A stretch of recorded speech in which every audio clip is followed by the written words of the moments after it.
Hey, hey, hey, hey, hey. We're going to have a ritual now. Yeah. And we're not going to wait for someone else to give us permission to be in ritual together. We're going to start having ritual now because we believe that we're worth saving. Hey, hey, hey, hey, hey, hey, hey, hey, hey, in the morning. You're listening to The Seed, Conversations for Radical Hope, a Pendle Hill podcast where Quakers and other seekers come together to explore visions of the world that is growing up through the cracks of our broken systems. I'm your host, Dwight Dunstan. Last season, we explored the Quaker testimony of integrity, and our guests shared stories and learnings of how this testimony showed up in their life and the work they do in the world. This season, we're exploring the practices that enrich our connections to ourselves and to each other. How do we cultivate relationships in spiritual community? How do these relationships and practices support our work for liberation and justice and transform our sense of what is possible? Our guest today is Autumn Brown. Autumn is a writer, musician, and facilitator. She co-hosts the podcast How to Survive the End of the World with her sister Adrienne, and supports liberation movements and workplace democracy as a worker owner of the Anti-Oppression Resource and Training Alliance, also known as AORTA.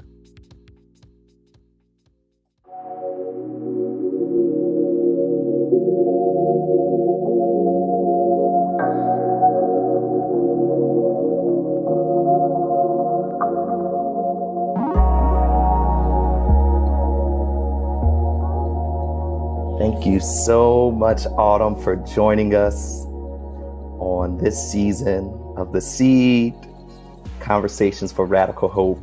I am delighted, excited, buzzy with whatever may come over the next bit of time together. And I don't want to get ahead of myself at all. Mm-hmm. And so I want to just start with asking you, what's it like being Autumn Brown today? How are you landing in this space on this day?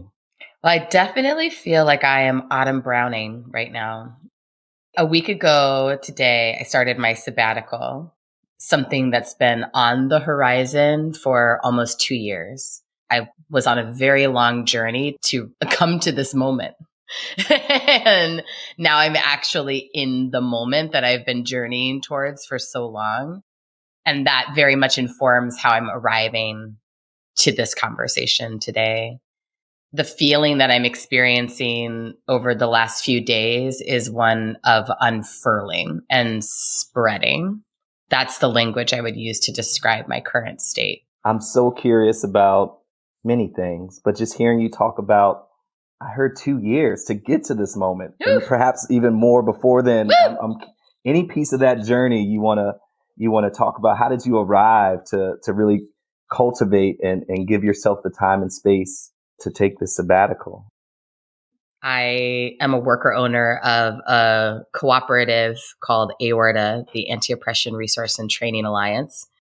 AORTA has a policy that once you've been an owner for 6 or 7 years, you receive a sabbatical.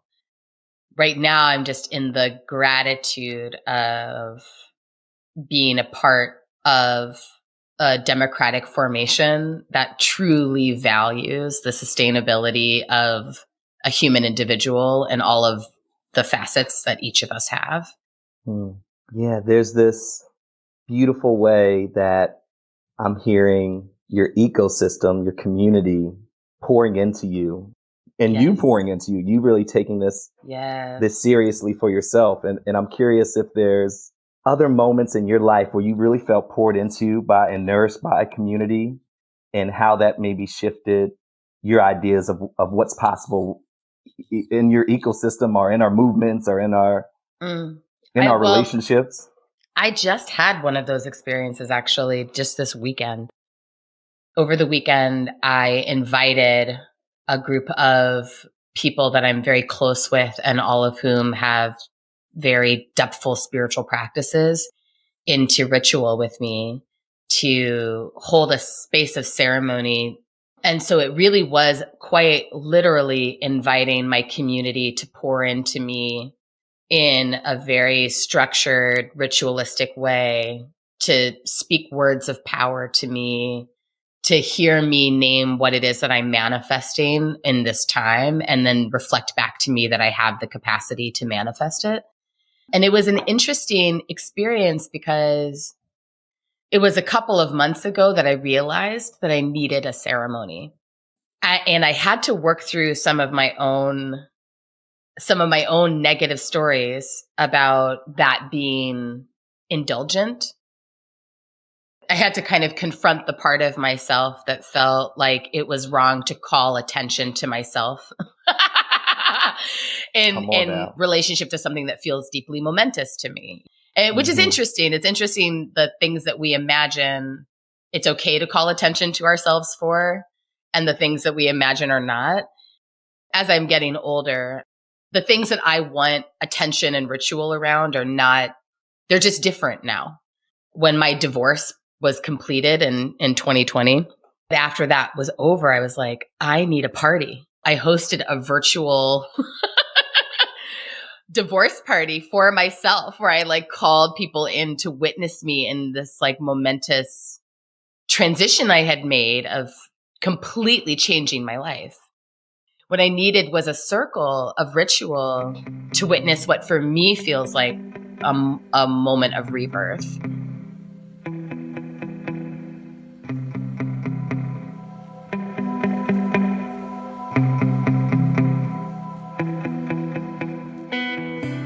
We have all of the practices at all times at our disposal.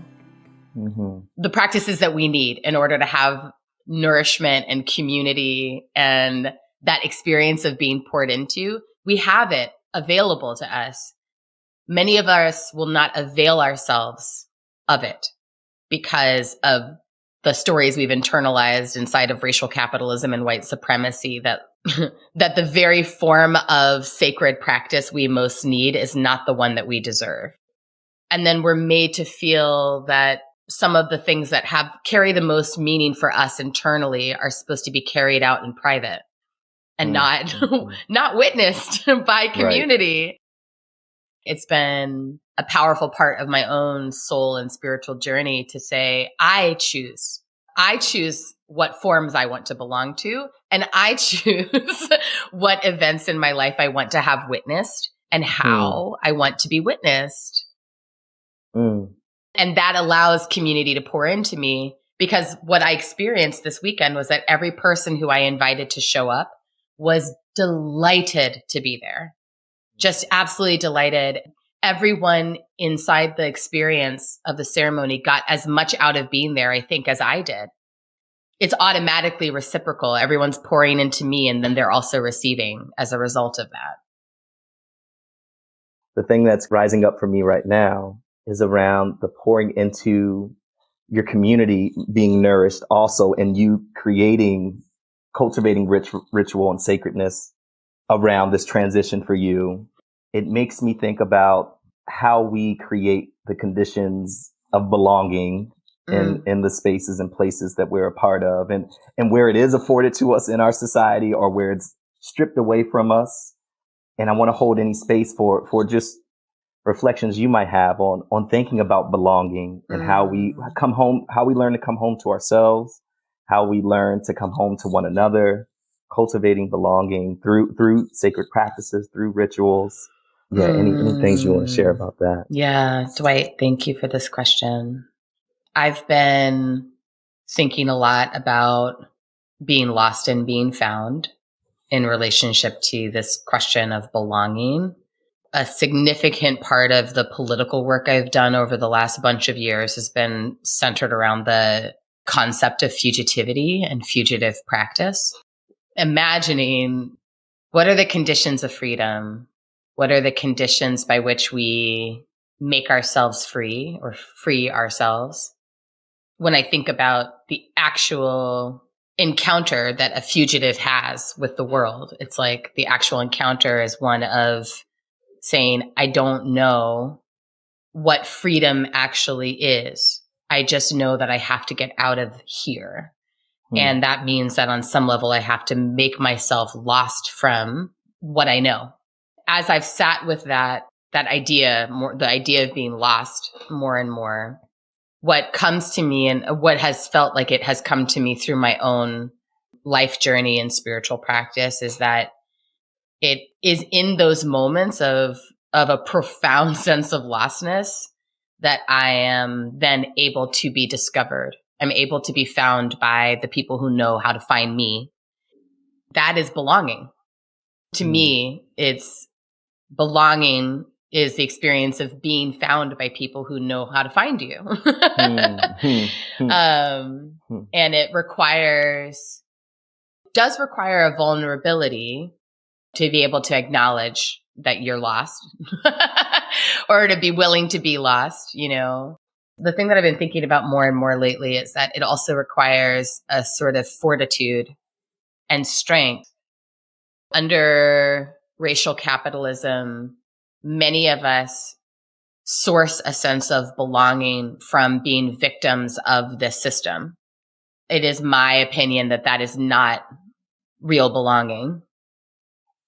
Without denying the very real conditions of victimization, which exist all around us and within us, for me, it has been an important part of my spiritual practice and spiritual journey to like root out within myself my own attachment to being powerless and fortify myself and strengthen myself so that I can belong, right? Because to me, an intact sense of belonging, an intact sense of community requires that I see myself as a responsible member of my community, as someone who has agency to like care and be cared for. If I'm attached to being powerless, it's very difficult for me to access a sense of responsibility. And it's very difficult to access a sense of like reciprocity and mutuality that is required when you're engaged in intact community practice. You know what I'm saying? And it's challenging, of course, because you're working right at the edge of how do we have to change as individuals and how do our communities have to change?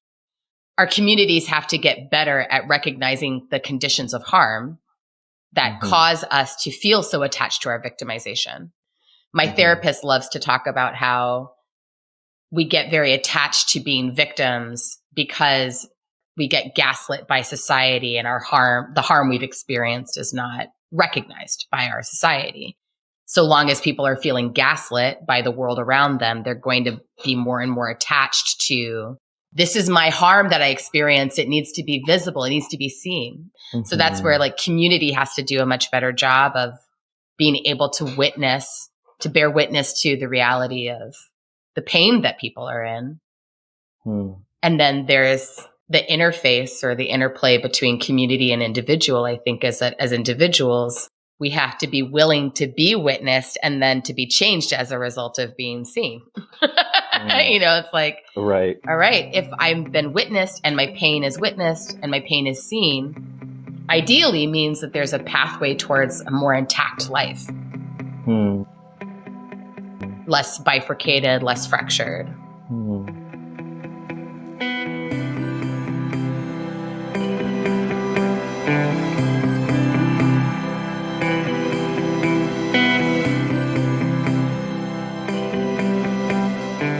Something many of our audience members might also be thinking about, but it's definitely something I've been thinking about in my own life.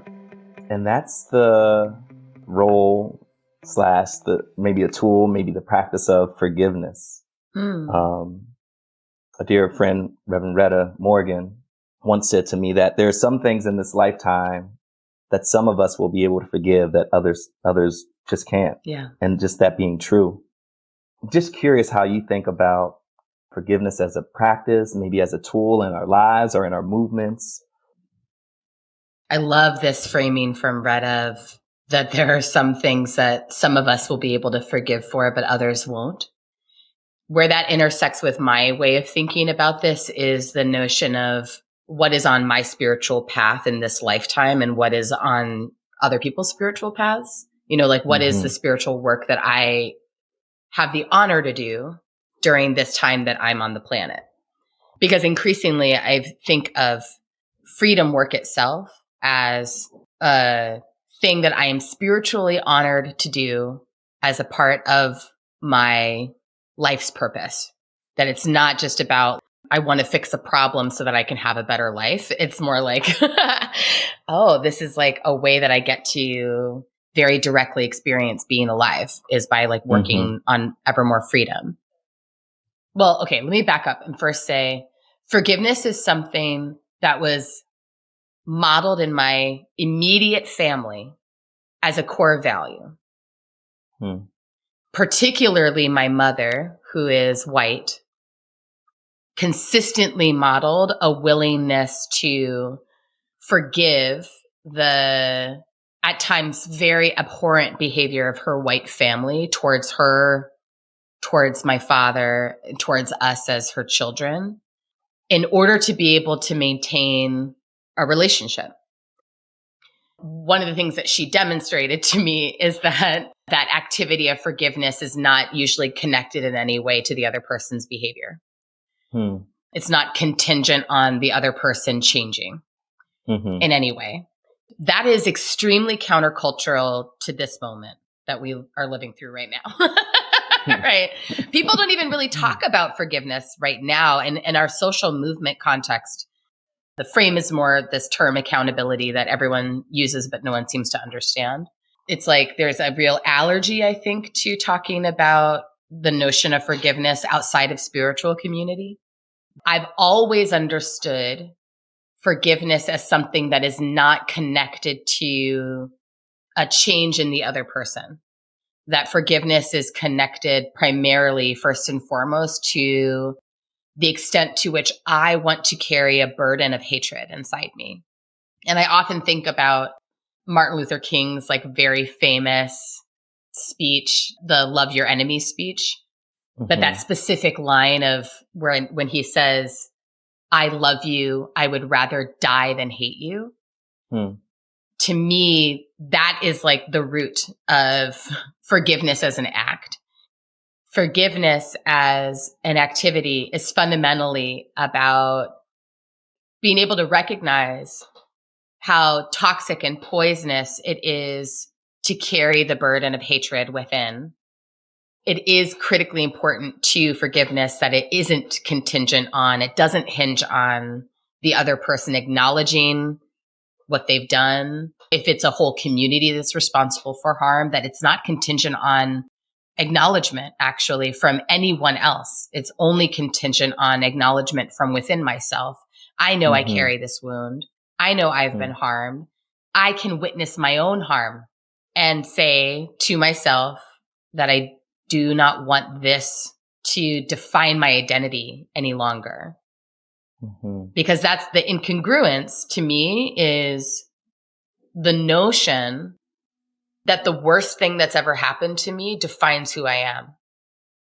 I'm multifaceted. I'm multitudes. I have so many selves within me. I have so many versions of myself that I've been, so many versions of myself I will become. I mean, may it be so. Forgiveness allows me the freedom to keep changing, to keep growing, to keep becoming who I am meant to be. I love what you said also about, it's an honor to take up this responsibility, or to, in this lifetime, to be on this path towards freedom, right? It's an honor, I feel, to be able to practice or stretch what my forgiveness can do in my lifetime.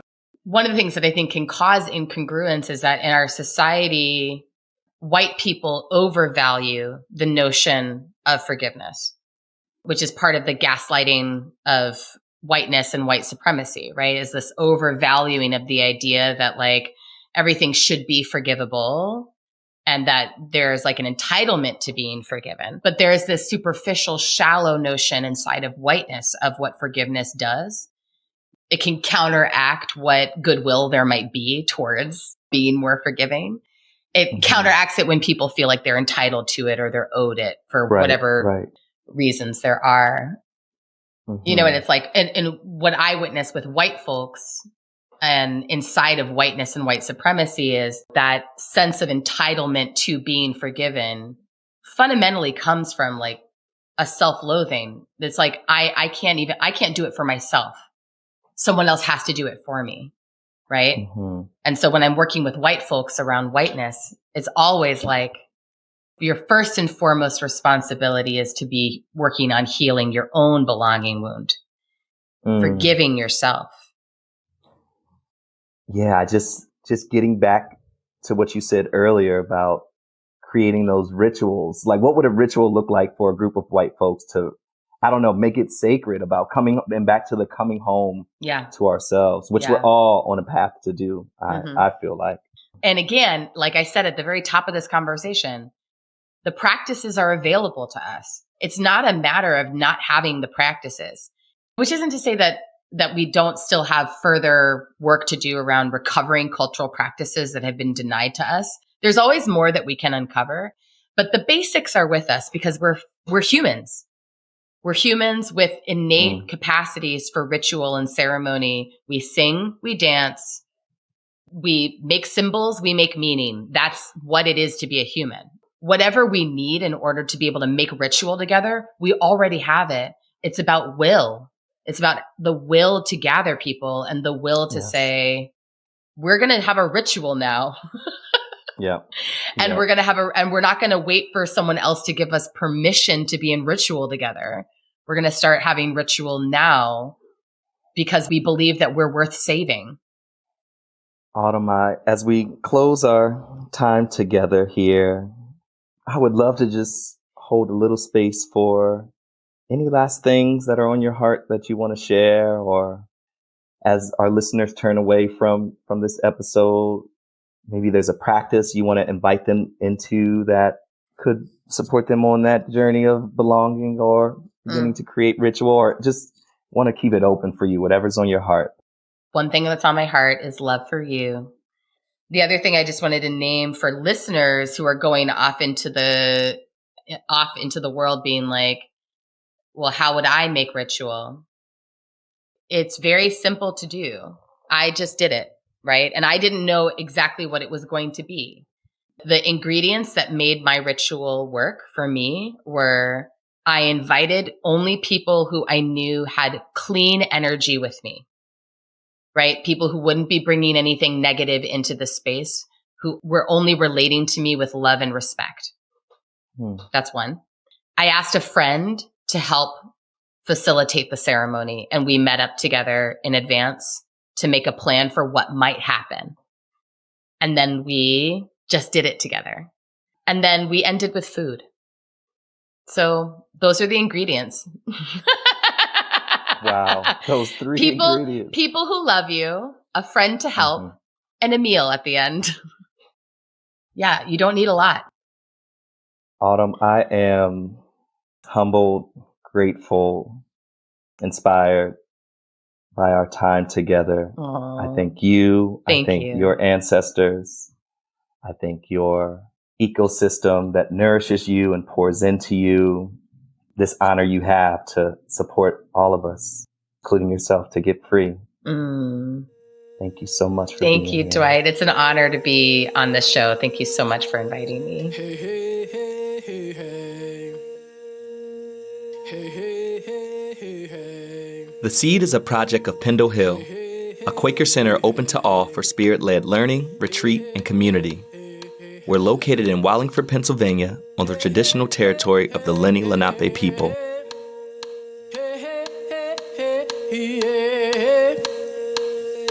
In the morning.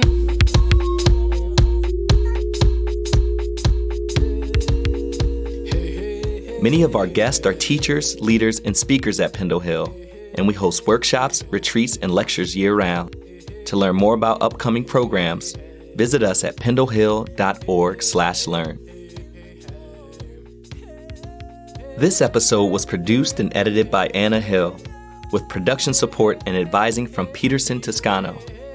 Our theme music is the I Rise Project by Reverend Retta Morgan and Bennett Kuhn, produced by Astronautical Records. This project was made possible by the generous support of the Thomas H. and Mary Williams Shoemaker Fund. If you're finding these conversations meaningful and want to support our work financially, you can go to pendlehill.org/donate. And if you have questions or comments, feel free to get in touch with us by emailing podcast@pendlehill.org. We love hearing from you. Follow us at Pendle Hill Seed on all social media platforms. And don't forget to subscribe, rate, and review us wherever you get your podcasts.